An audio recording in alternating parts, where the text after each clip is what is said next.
Any questions before we get started? So please get up and help yourself to food. This is meant to be interactive. And we'll try to take breaks. Sometimes I get on a roll, so please just raise your hand and say, look, we really need to take a break right now. If I forget, but I'll try to make sure to give us a pause so we can get through all of that. So how it is that we got here.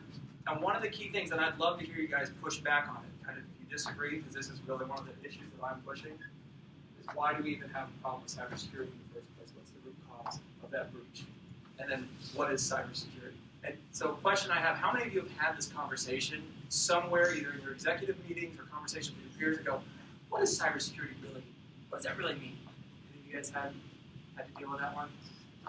So, and I see some lots. So, anyone care to take a stab at what it means from their end? What is cybersecurity?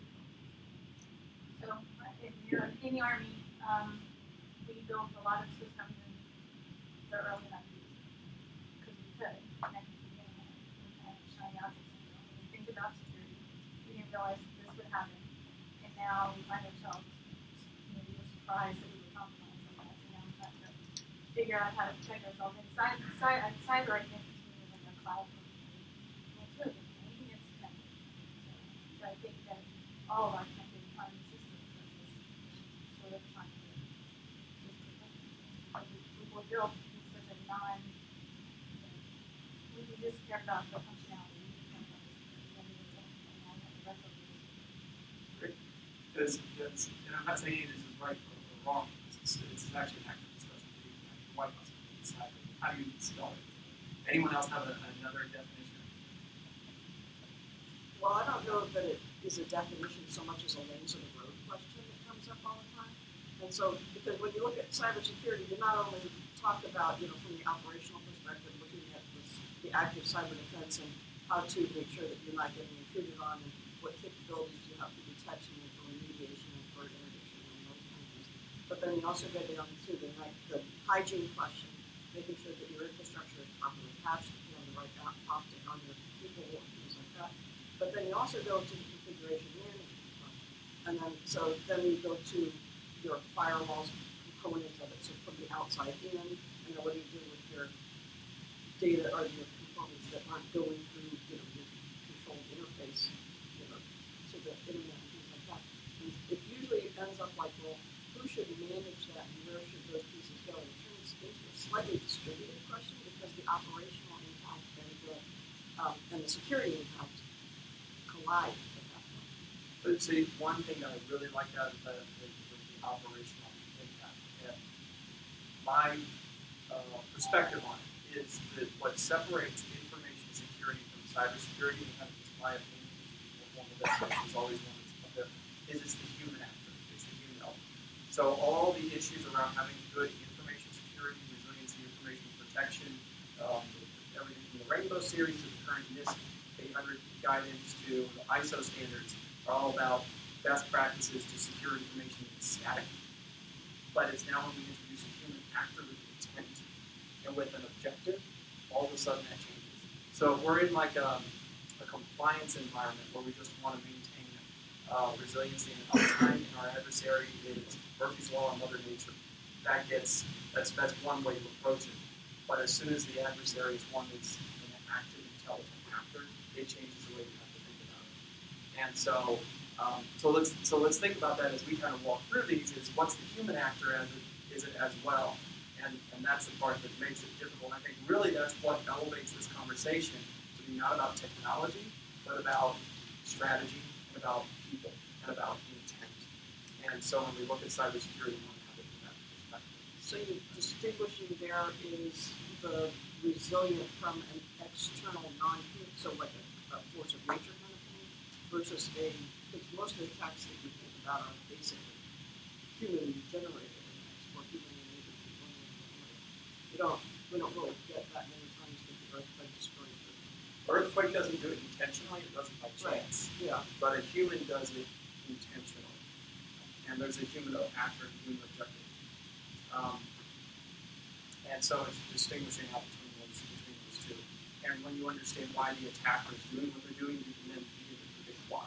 I'll give you one example. is at Homeland Security, whenever we would detain individuals of a certain level at the border of a certain nationality, within less than 30 minutes, we could expect to begin to get penetration attempts. I don't want to call it an attack, it's a penetration attempts relative to that person.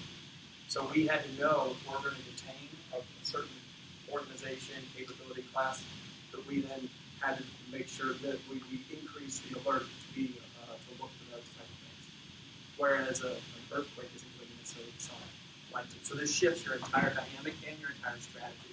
The counterpoint to all this is the old discussion of what do I have that anyone would want to hack? What do I have that anyone would want to take? And hopefully by now all of us could respond, well, you have your reputation, you have your goodwill, you have the loyalty of your customers, you probably have regulatory issues, you have service level agreements, and then you actually have data and business and competition. So those are a lot of the key elements. Which all this leads to that. So thank you for sharing that in these events and things on the internet. So how is it that we got here? Was crisis. Really, that's one of the key elements to this is we were always in response mode. And unfortunately, a good number of organizations are still in response mode. But constantly being in that response mode because we didn't understand the threats, we didn't understand the risks, we didn't understand the impacts and what could happen up front. It wasn't until it happened to us that we realized this is something I need to deal with as well. One of the reasons why we didn't look at it up front, one, we didn't understand the risk, we didn't understand the threat, and also we didn't understand who was in charge. That's the back office's job, that's IT's job, that's the CISO's job. And if I get hacked in my business line, it's not because I was pushing too far, or I wasn't properly securing systems, or I hadn't properly looked at my risk profile. It was because the CISO was the one who was supposed to protect it. And that's a losing battle because you align someone with authority with someone with the responsibility that doesn't have the authority to actually act. And so the lines of authority end up being ambiguous. And risk management frameworks that continue to evolve, like I mentioned, the 800 series from NIST or the ISO standard focus so much on information security, lacking that threat-informed capability. They don't look at the whole life cycle of risk. Now what they're shifting to is that we can have a conversation about maturity models. It's not about compliance. It's not that if you meet all these check marks, no one's going to break in. It's how mature is your organization to be able to respond to the unexpected. And that's where all that begins to tie in. So I like to kind of start to think in the recent history around the introduction of the term APT. Maybe put that out in their report where they were. It was actually before even Mandiant when Google had the Aurora attack. And they brought a consortium together to begin to discuss that there's the attackers that are targeting commercial institutions. It didn't get as much attention though because Mandiant was able to put it together into a nice package and release that one. And they were much more forward pushing of this concept, whereas Google was not quite sure how the reaction would come. Because if you remember back before 2009, if you got hacked, it meant you were not doing your job correctly. If you got hacked, it was a bad thing, it was an embarrassment, and so you didn't want to admit what it was. And this started the watershed moment where a lot of commercial organizations were able to say, yeah, we suffered this as well. And realizing that this was a widespread problem, and that acknowledgement is really what changing that watershed moment when we were able to have this conversation. From there, you begin to get acknowledgement within the corporate sector attack, and it was through the executive order, which we were trying to have when I was around the White House, where he said, we're not able to get legislation through Congress, we're not able to get any of the cybersecurity legislation passed through, because there is a natural conflict that it's going to cost more money to do a better job at security, and there's an entire contingent from the whole business lobby group that doesn't want to have to spend more money on something that they're not convinced they really have to. The role of a regulator is to even out the curves. The role of the regulator is to make sure we don't hit another Great Depression. It is to look at risks and begin to put bounds on a market space so that the fluctuations don't become so extreme that it hurts the greater good. And that's the role of the regulator in the financial markets, the transportation markets, the energy markets. And so now we are having this conversation in cybersecurity and what type of regulation should be around cybersecurity being the regulatory authorities that are already in place. That was the whole function of that executive order, to start that conversation. Since then, there's been some other great ones around information sharing and trying to drive these elements forward. Go through there, the framework from NIST and the adoption and pickup by both private industries and regulators really gets us down to the conversation that's happening today, which is how much cybersecurity risk should we be willing to take? What is our appetite for risk? And have we properly quantified it? And are we accepting more risk than we should? So I'm curious, how many of you are using or even looked at the NIST critical infrastructure framework in your organization? Several of you.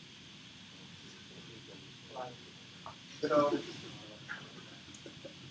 and I'm not, the debate if there's a version 2 coming out or not, it's kind of gone on for a while. The whole point is it pushed the conversation forward. And this is part of the whole field of where it's going to end up. But we only know that it's going in one direction. And so that's what we're still looking for. So if we kind of look back around 2005 and some insights that were coming up in the coming year, what are the lessons that we can kind of pull out from there, and what's coming in over the next 12 months is stakeholders within your organization increasingly are focusing on specific areas within cybersecurity. It's not just lumped within the IT group of the organization, but you're asking, how does it affect it from my PR, from my HR, from my ops, from my business partner units? And we see that in regulatory exams that for the past several years have increasingly emphasized areas of known risk, like third-party networks and connections to partner networks. That's a common trusted path. You don't know what's on the other side, but it's a common vector for penetration. So those lines of control, the business elements, and understanding as this field progresses is one that's just growing in maturity. And that's why we have specialized programs like this one and specialized technical programs as the field matures. What's driving a lot of these new risk management practices is this risk appetite. Risk appetite is something that's well defined, a lot driven by the financial crisis for operational risk within financial institutions. It's the introduction of cybersecurity as a risk component that's new. And in response to this is one of the reasons Carnegie Mellon's putting together a Chief Risk Officer program at the end of this year that starts to address some of those areas as well. So, and then that driving both expectations from regulators, but also changes in technology, both changes in the market, changes in customer expectations, and introduction of new technology for competitive value and providing services to customers. And then the threats continue to evolve. This is the soft pitch, because it's always this escalating battle. You call it an arms race, you call it this race of escalation, but the reality is you get more people that are trained in this, that are smarter coming up in this, it dumbs down the level of sophistication necessary for the same relative level of attack. So more people able to launch an equally sophisticated attack to several years ago, and fewer people, fewer organizations able to launch a more sophisticated attack than what existed previously. And we'll walk through some of those examples as well. What's interesting is seeing those shifts in attacks being ideologically motivated. That's where you get things like Sony, Ashley Madison, Planned Parenthood.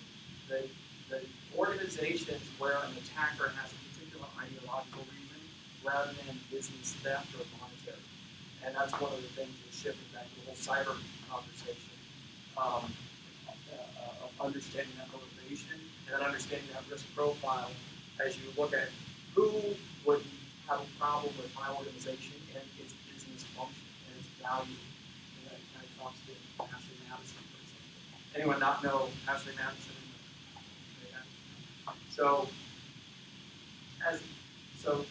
these are becoming more specialized and more focused, and there's a number of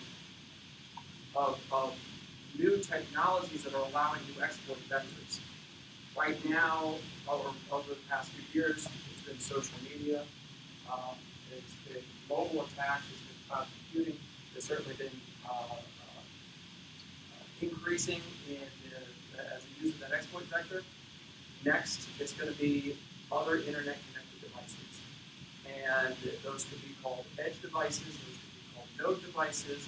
We like to call them Internet of Things devices, but these IoT devices right now, because IoT is today where the cybersecurity definition conversation was several years ago, no one really knows what it means.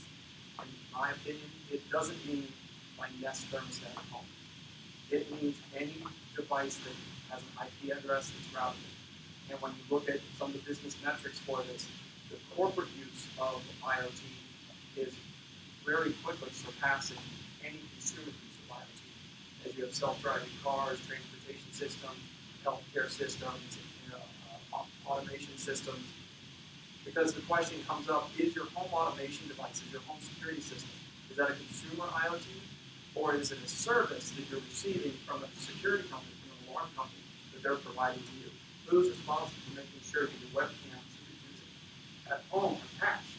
Well, if you bought the device, it's you. If you're using it as a service, which is more popular than Dropcam, it's the organization charging the firm. So those lines are blurring, but when they fall into who's responsible for securing it, like let's take your cell phone, the vendor pushes a patch to it. You as a consumer choose to patch it or not. Who's responsible for it if there's any kind of a breach or a vulnerability there?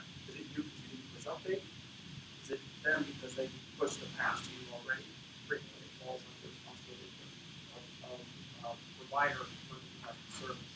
So that's where things are going. My prediction anyway is more on more internet connected devices. So what's the root cause of the breach? We've all heard the boiled frog syndrome, and this is what we're suffering now. We use this a lot, we have it a lot, but the problem is that the people that all of us here are trying to communicate with at the board level, at the executive level, they're not skilled in cybersecurity, and they've got so many other issues on their plate right now, they don't want to think about it. Tell me when I have a problem. If no one's called me, I'm sure I don't have a problem. In fact, when I was back at VHS, there was a fair amount of time where, because we weren't getting a report in, we thought there must not have been malicious traffic and malicious activity coming in. And not the case. It was an issue that there were some groups that expecting, well, I'm going to call if I have a problem, and didn't realize what we needed to be doing, the cybersecurity leaders needed to be doing, was reaching out to the business units and having the right sensors and the right instrumentation and the right reporting and the right relationships, get all that information in and find the problem and find where the breach was happening. And that mindset has shifted. Maybe that sounds obvious now. It certainly sounds obvious to me. But it's manifested itself in the creation of hunt teams. How many of you have hunt teams in your organization? And so the rest of you are going to go back and establish them right afterwards. A hunt team has a fundamental assumption. We are already penetrated. Go find it. If you didn't find it, you didn't look hard enough. The next day, go find the penetration. And it's those that have those hunt teams have shifted their mindset with the expectation that they're already penetrated. You just didn't look hard enough to go find it. And that shift in mindset is what we're trying to get out of this boiled frog syndrome. Because otherwise the risk continues to escalate, and we just don't have any knowledge or awareness or instrumentation of it until you go. Right. That's what so. So the hunt team, are they looking for vulnerabilities also while they're out there, or are they just looking for penetration? There's a separate team that's looking for vulnerabilities. It's a completely different skill set and mindset. And while one can be good at the other, and you want to have them cross-trained on both to understand, you want to have someone thinking offensively, saying, where would I attack this organization? Where do I find evidence of this organization, of this penetration, and chase it? Vulnerability is much simpler because we have better tools in vulnerability management. Scan it, or use an inventory tool, vulnerabilities that are out there, rank them against exploit vector, criticality, impact. The National Vulnerability Database gives you a good way to build that model, and then figure out which ones you can patch next. That's very much an operational execution piece. It requires a lot of, but the hunt team requires a lot of creativity and a different way of thinking, and it's a different time scale. So if I'm dealing with vulnerability management, it's called, okay, what are the biggest vulnerabilities I need to patch? They go patch those today. But the hunt teams that I ran back at DHS would be chasing an incident, an investigation for weeks or longer. Saying, I think this is something. I think this is someone here, and this is someone who just loves solving puzzles, and they love digging into this log shouldn't be here.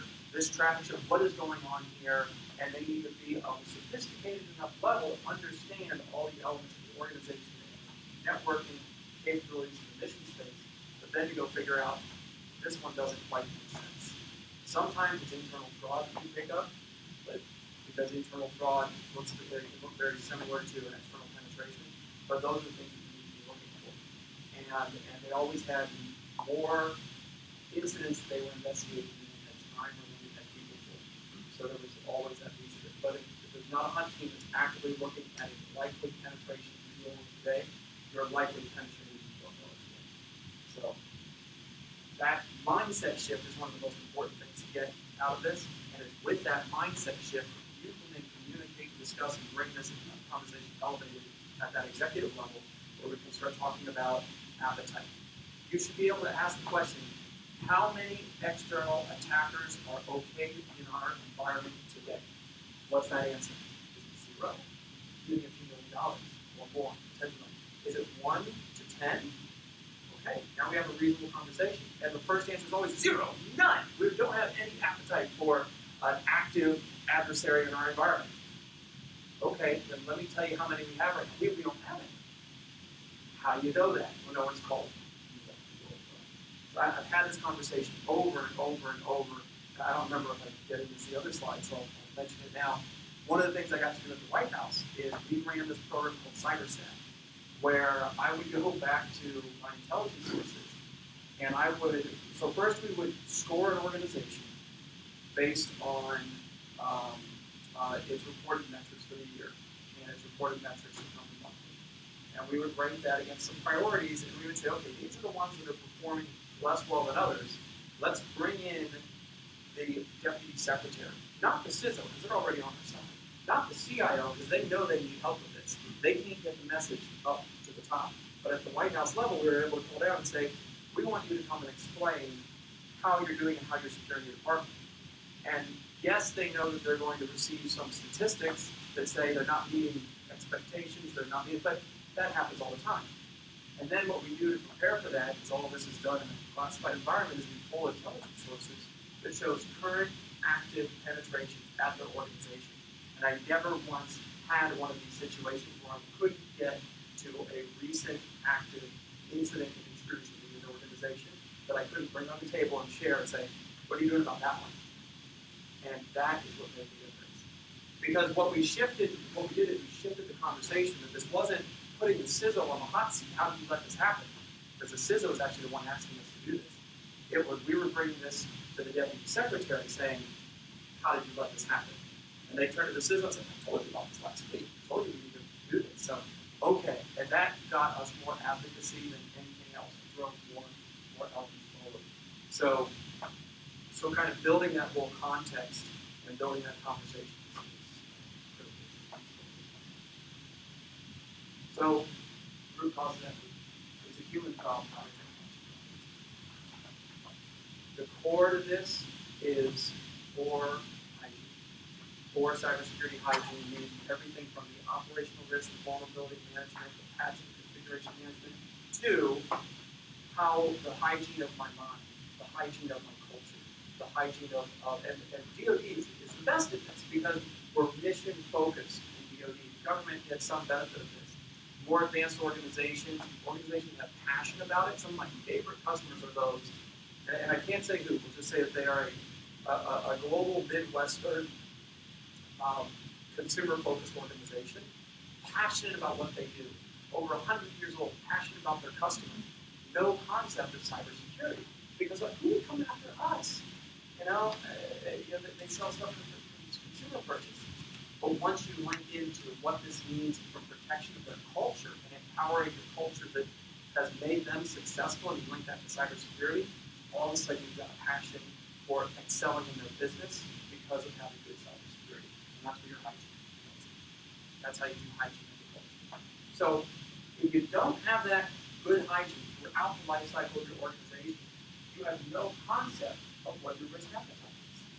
And so that's where you have to start at the top of defining how much risk we're willing to accept relative to the culture of our organization, our mission focus on business value, and services that we're providing to customers. So even if you have that defined risk appetite, doesn't even work that way. If you don't have the defined risk appetite, you may not have any management support. This is the lone wolf. The CISO or the director of IT security or the system administrator that keeps fighting this battle is a losing battle because all they know how to do is patch the system. And every time they try to do it, they have to fight the battle against operations. And that's, you're fighting yourself. That direction needs to come unified down from the top to say, how are you letting this patch? How are you letting this vulnerability exist? But as long as it's compliance-based, it just becomes an argument of how much do I really need to do this. Shifting the conversation to be about risk to the organizations, the business units, aligns both those interests of information security and operations so that they're both looking for excellence in service delivery. But if you don't have strong management to drive that forward, you won't be able to achieve it. And that is really the lack of leadership. And that's why we're here on this class. And my little graph here is the goal of all of cybersecurity is to reduce the impact. So we want to be able to reduce impact by increasing our hygiene and reducing our risk, reducing the impact of that risk, and how much risk we're willing to take. That's setting our risk appetite. We do that by having good governance and good management. That's the relational institution. That's the whole point of what we're doing. So we can't have a conversation without talking about the Verizon Data Breach Report, or whatever other favorite report you not happen to have. How many of you have not yet had a chance to read the Verizon Data Breach Report? Go out and read it, because it's kind of fun, it's quirky, but it is a great public report. And I think you might have gotten some free reading materials and included a link to the 2015. Is the 2016 out yet? I don't know. But it's great because it's taking this conversation and making it public, and it's talking about all of the breach responses that Verizon had. And then they anonymize it, and they always have a different way of breaking it out by sector, by vulnerability, and pulling out different insights. I'd like to see some other groups pull that and others together and build like a trending conversation, or to do an aggregate conversation of the state of cybersecurity for 2015 based on the great reports that get every year from Deloitte and PwC and Verizon, but haven't seen anyone bring all those together. But one of my favorite stats from this past year is that there's nothing new. 99% of all of the exploited vulnerabilities that they look to have been known already for over a year. So these aren't the exploitation of zero-day vulnerabilities. These are areas of bad hygiene. These are areas where the penetration came in of something that you should have known and you missed. And because you missed it, that's where a lot of this came up. And some of them for a ridiculously long time of that decade. Now, why? Because not because necessarily you had all these organizations that were asleep at the switch, but the decades long is because you have organizations that have incorporated software that the vendor is going out of business, is no longer maintaining. You have patches that aren't getting closed. And either because of operational needs or sophistication, you're not able to put a compensating control in place. You're either not able to swap out the software, if it's yours, and swap out the software with another vendor. The vendor says, hey, that's a third party, we don't have a responsibility to it. Or you don't have either the sophistication or the money to put a compensating control in place. It became really obvious with the heartbeat. So we found out there's one guy maintaining OpenSSL for the internet. It's ridiculous. So these are some of the challenges we have in this whole ecosystem. While we're trying to improve it, but this is what we need to understand as risk managers to get our arms around it and protect ourselves while vendors are trying to actually write software to close these vulnerabilities, which will never actually work. We're never going to write a car, never going to create a car that 100% will always keep you out of an accident, even if they are driving themselves. So we always have to be vigilant in building on risk appetite and our risk programs. And the other interesting part is all 97% of those vulnerabilities, or 97% of the breaches, could all be attributed to 10 different vulnerabilities. And those were all historical vulnerabilities that incorporate those core elements. I'll admit I haven't read this. Was this a breach of Verizon? So these are breaches. Yeah, no. So these are breaches that Verizon responded to as a managed service provider or as an incident response. What they observe and the trends that they observe in their response process to many different organizations. Verizon is a great organization with great security talent. Dell SecureWorks is fantastic as well. I'd love to see. Does Dell do a report like this? I don't think I've seen it. They would be ready to do that. So there's a lot of solid talent out there to help understand and perform breach response. Mandy is now FireEye. So Kevin, I got to work with Kevin with Johnstone before it started, which was originally. You know, there's a lot of great talent in this space, which is great, but we don't have enough still. So since we don't have enough, it gets to, so where do we start as risk managers, as security officers? We have to work to reduce the impact of that breach, as I mentioned before. When we do that, increasing the cyber pipeline. There's a lot of resources to help, and you can pair those resources to the sophistication and maturity of your organization. In less mature, in more mature organizations, I'm sure you already have risk models built internally and you know where you need to go, and we'll hopefully get into some of the execution assistance you can do that. But if you're not there, if you're less sophisticated, if you're in, and I'll pick on a few favorites here, if you're in state and local governments, if you're in the nonprofit sector, if you're in, until very recently, the retail sector, you don't necessarily know where to start. And so if that's the case, you can at least start with some of the well-adopted frameworks that will be done this prioritization for you. And the SANS Top 20 is great. The CIS is brought in some of those capabilities, some of their best practices, the NIST framework. There's a lot of good frameworks out there that have done great for you already. And so there's a list of the I actually got a phishing email regarding Blackboard. My CMU account, the CMU picked up and said, by the way, you just received a phishing email. So they had a system for it where they say, you need to log back into the Blackboard account, click this link to be able to get your information. Why they're choosing to go after Blackboard, not a clue. But I'm happy to kind of share that, right? But it's so it's interesting, right? So congratulations, you're on Blackboard. Watch out for the phishing emails for that one too. They want this great content. Who knows? That's right. So after lunch, this section is hopefully I want to provide some examples and some case studies and just let you digest it for a little bit, and then before the top of the hour, we're going to do our next exercise where you'll be creating a risk appetite statement, which is a methodology that we've put together. We'll use the components of what we already had, and it's interesting because it's the sort of thing that when you're looking in the financial sector and the regulators say, go create a risk appetite, you don't really know what it looks like. So this is the one we have, so it's going to show that. And if there's one thing I want you to get out from today, hopefully I've said it enough, is risk appetite. That's the big important message of what's shifting is your appetite for cybersecurity risk, and have that conversation at that executive and governance level. The rest of this program will help you to build behind that. So what's your appetite for risk? So at a fundamental level, what is that risk appetite? Cyber risk appetite. The CISO has a nice ERM guidance, which is what this comes from.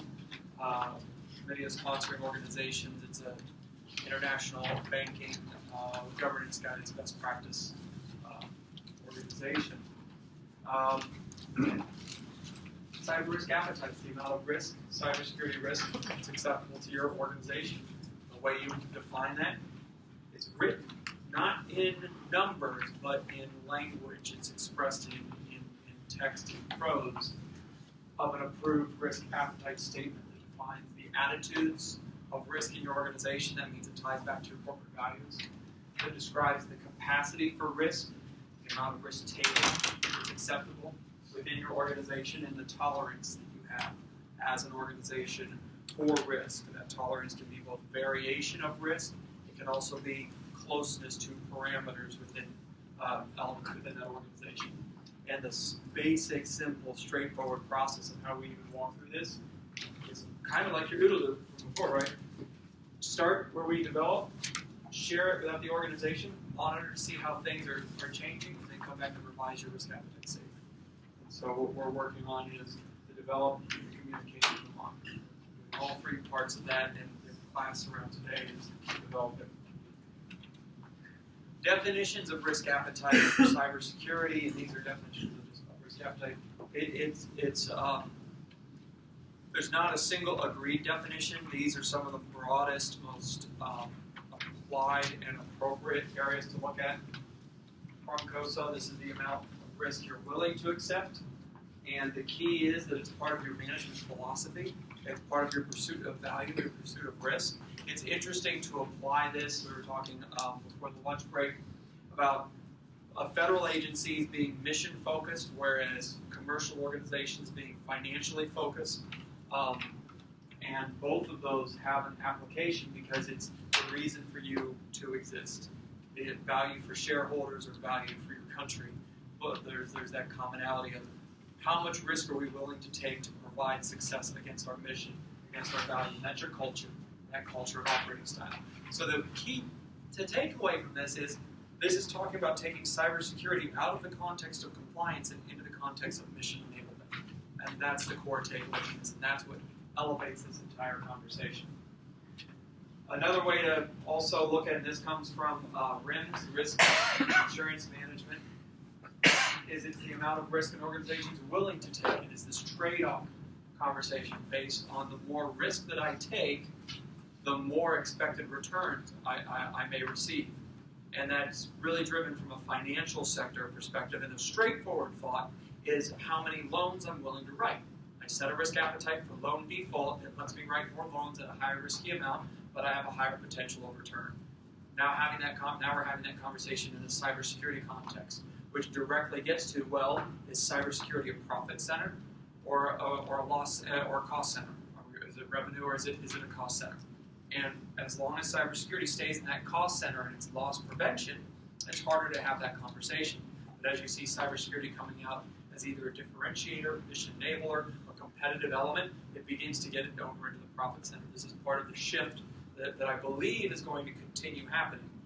If it doesn't, then you might as well just go home, right? So this is one of those other key elements: is how much risk will you be willing to take from the cybersecurity perspective to better enable your mission. So in the context of operational areas, it's how quickly I would bring a system online and stand it up versus the business value of that system. I'm willing to take more risk to get a system online and be able to move it forward. So there is a context to that when you look at it from value. And then the second part of your risk appetite is your risk tolerance. So that's that amount of variation. It's that amount of and this is more of a quantifiable number, whereas on your appetite, it's really a qualitative assessment. But this is where your metrics start to come in around the tolerance element. Is how identifying those metrics, how metrics are able to help drive me towards and measure towards an achievable goal that is one that's informed by my risk appetite. And so that's where you begin to build those tolerances out so that it's something that you can express in a quantitative term, that you can monitor, and ideally that it's the expression of that tolerance can help inform if you are operating in an acceptable or an unacceptable area relative to risk appetite. So I want to walk through some examples, because one of the questions I got earlier as well were examples of risk appetite, and what are some of these elements out there. So these are all ones that I pulled together. Some different ways of looking at risk appetite. I share the methodology as to what we look at, which is a top-down and a bottom-up approach. And so when we kind of look at all those other elements, they didn't necessarily follow this space, and I think this is kind of a good way and the right way to begin to look at it, is what's our end objective, what are our corporate values, what are the different qualitative factors that we can measure the outcomes of what we want to be, and what is the value of information internally and how we communicate that risk. That provides that top-down piece of it. From the bottom up is where we need to define who are the actors, the people, the processes, the technology, what are the quantitative parameters that we can begin to measure for that as part of tolerance, and then how can we automate that to begin to report that up. So by monitoring elements from the enterprise and setting that risk appetite from the top down, that's how you can begin to look at that risk appetite piece. We go back to the way CISO laid their methodology out. It's the same one as this piece, but specifically for risk appetite. develop it, initially communicate, monitor, and have that elements of continuous improvement as your risk appetite. About once a year for an enterprise risk appetite is the standard that's that CISO puts out there, so it probably applies well for cybersecurity as well. Your appetite for risk probably shouldn't change, but your operational structure changes on a daily basis because threats are going to change and vulnerabilities are going to change on a daily basis. But that fits within the monitoring component relative to your risk appetite. But the key part of that cyclical process. So how do we break those two out? And that's where we get to the two different stages. First, really focusing on leadership and governance. This is that corporate values and mission captured as part of your strategy that drives that risk appetite. This is the first step, is to get that answer. That's the same as the top-down piece right here. That's the first step. And the second step is executing that strategy. It's the second half of what we're talking about today. That's the quantitative approach. So I have a risk appetite. What are the metrics, the elements that let me instrument risk tolerance within those areas? So what are the risk limits? What are the limiting structures? They could be controls, compensating controls, insurance, and how much variation would I allow within each one of those. So I had a question about that. Yeah. So, I mean, and I don't know how much information you have on it, but on that top-down part, what in the private sector, what do you believe is the percentage of companies that are actually using that thorough of an approach to frame these? Now this is brand new. I don't know. Very few, because I mean, corporate values is everyone has to have that. Like what are we about? What is our mission? What are our corporate values? The elements within there. But how we take that and relate it to not just the IT in our environment, but the security of the data in our environment requires a connection between the values of the organization and the cybersecurity execution within your organization. And that link hasn't been made yet. That a strong cybersecurity program, a resilient program with good hygiene is essential to your organization's success, then you haven't walked through this exercise at all. So that connection is what's being built here, and that's why it comes to what is the value of the information, the value of the services you're providing, and how you can communicate that out. So I mean, I translated down to how do they make decisions on how they're on the amount of money that they spend to secure their environments, right? 5 to 7%.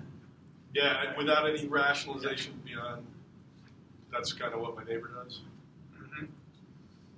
And reality is that's what my neighbor does is not a bad way to look at it because it's outrunning the bear, right? So cybersecurity attackers going after the weakest link, and it's all going to be relative to the assets that you're trying to protect.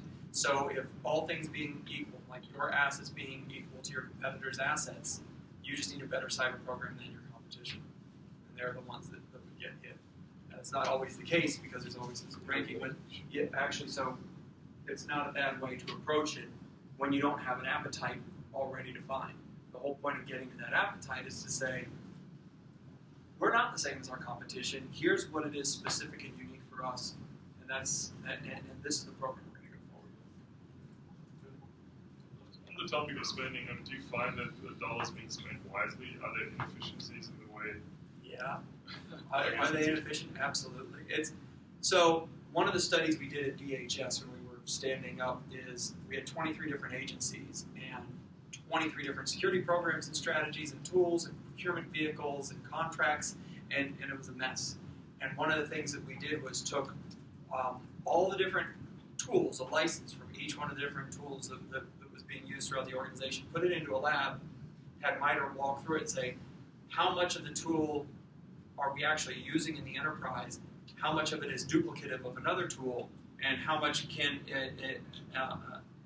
let's see, what was it? It was how much are we using it, and then how much are we using it, how duplicative of it is it, and how much more is it capable to use of what we're not. And what we found is we were only using about 20% of the tool, and there are about 4 or 5 duplicates of each specific mission area. So we then looked at the licenses and said which ones are due to expire, let those expire, did the license recapture, and save a few $1 million just out of not renewing the license and just doing a bulk buy on other ones that were coming up.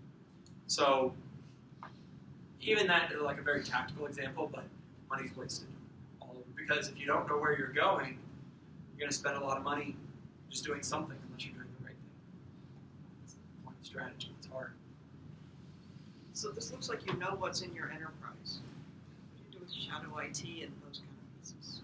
I'm sorry? Shadow IT Yeah. and that kind of work, because this looks like, okay, I understand all of these pieces of the enterprise and how it looks and all these kind of things, and have basically good knowledge of what's going on in my enterprise. And that might not always be true. That's absolutely right, yeah. How do you establish a risk appetite for things that are in the shadow IT world? So one of the asset examples for the non-bank that said number of assets in production without an asset owner is one of the ways that I look at that.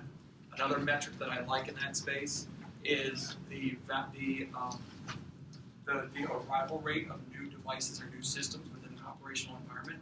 Because if they're coming up too quickly and you know you don't have a mature enough system to manage them, likely you have new systems and assets coming online in an operational environment that aren't going through your defined process.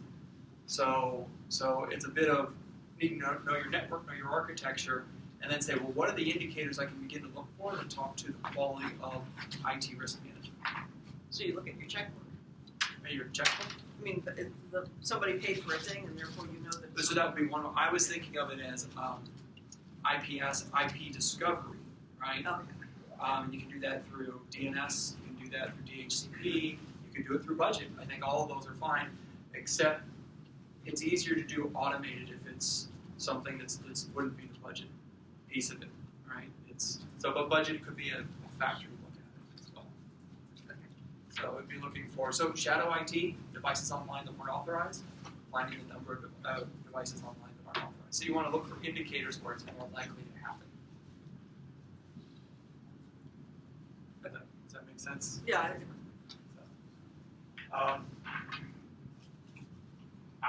Okay, so to risk appetite assertion, this is my suggestion of how to formulate a risk appetite statement, is that you link it to the organization's objectives for your statement, to something that can be effectively communicated and monitored and communicated throughout the organization, and it can be monitored with some quantifiable way. And then you can set tolerances against it that help you define what the parameters are for acceptability. So one way to walk through it is defining out our position, which is a particular thing, an acceptable or unacceptable risk. The element of value, what is it that we're trying to protect as part of that? So this is the part where the crown jewels comes in.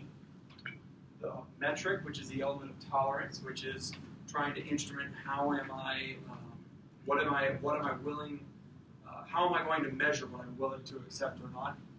And then the action, what's going to happen if I exceed my risk appetite? What's going to happen if the numbers indicate I've surpassed my tolerance for risk? How am I going to reduce that? So structure for this, and what I'd like to do is to have the four groups again, just put together one risk appetite statement for each, right? So the Home Depot and Dairy Queen is to pick a particular area of value, right? So this would be one of your crown jewels. And then from that area of value, define, do you have a high, moderate, or low appetite for a particular type of attacker to go after that risk? So your statement would look like we have a low appetite for insider attacks against our intellectual property. Because, why is that important? And so that's the first part of formulating that risk appetite statement.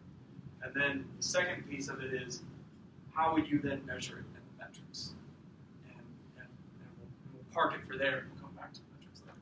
So that takes us up to the top of the hour. So let's take 5 minutes and compose those statements, and then we'll bring it on board.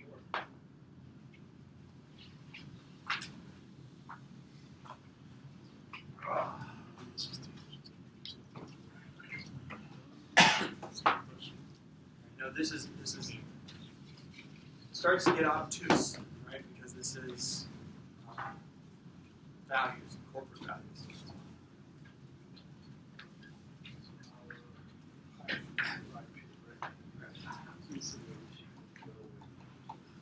what happens when you revise your corporate values? You revise your risk. All right, Kurt, what's the answer? So It's a collaborative effort. I think you guys they had to revise their corporate values and it was a liability. Where they start saying, okay, our values wrong. And that's hard for the organization, but if you're one that is driving corporate value, pushing your cars, it may be that your values are not able to exceed risk and so you might need to reduce corporate values and then your risk appetite. Usually corporate values comes internal. It's supposed to be right. Yeah, you never know. Yeah, so it's the internal. We have low value. So what do you think? Low appetite.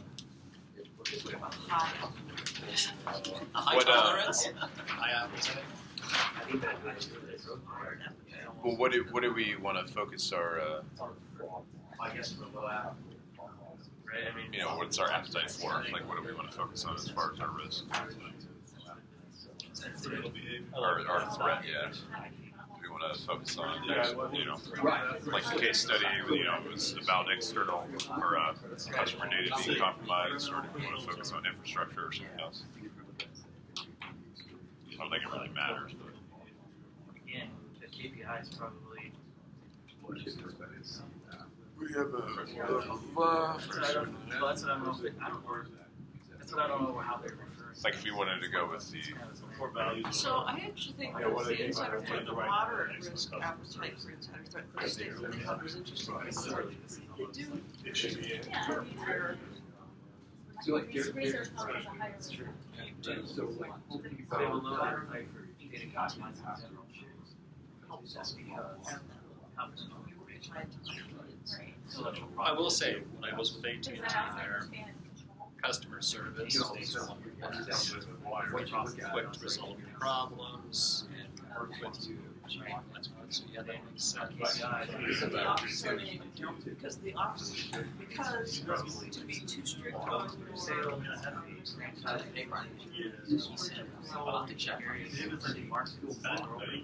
so you're saying we have a high appetite for, I don't know how we phrase more insight for loss of we'll call it intellectual property or product.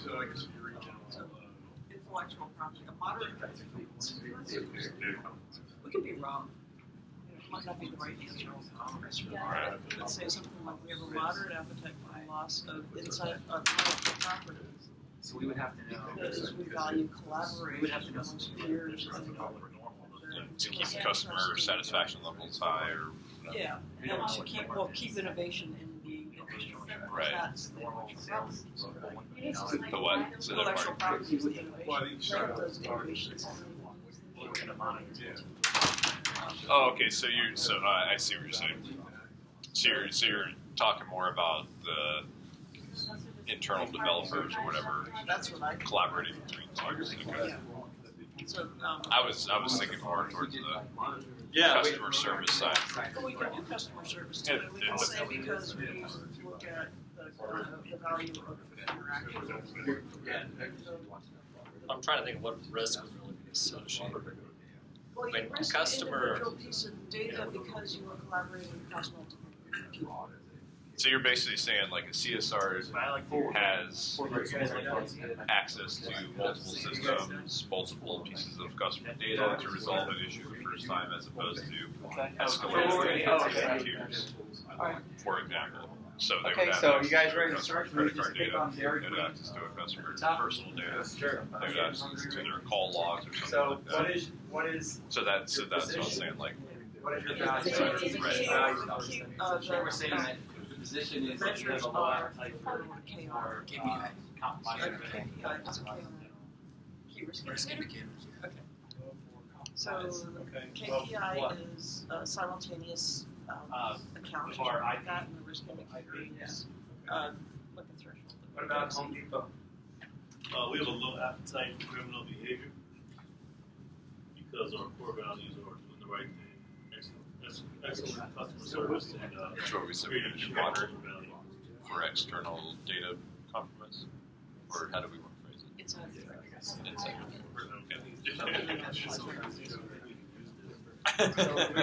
Well, maybe that's how they got it. Yes. Yeah. really shareholder value. Shareholder value. Yeah, that's one of our,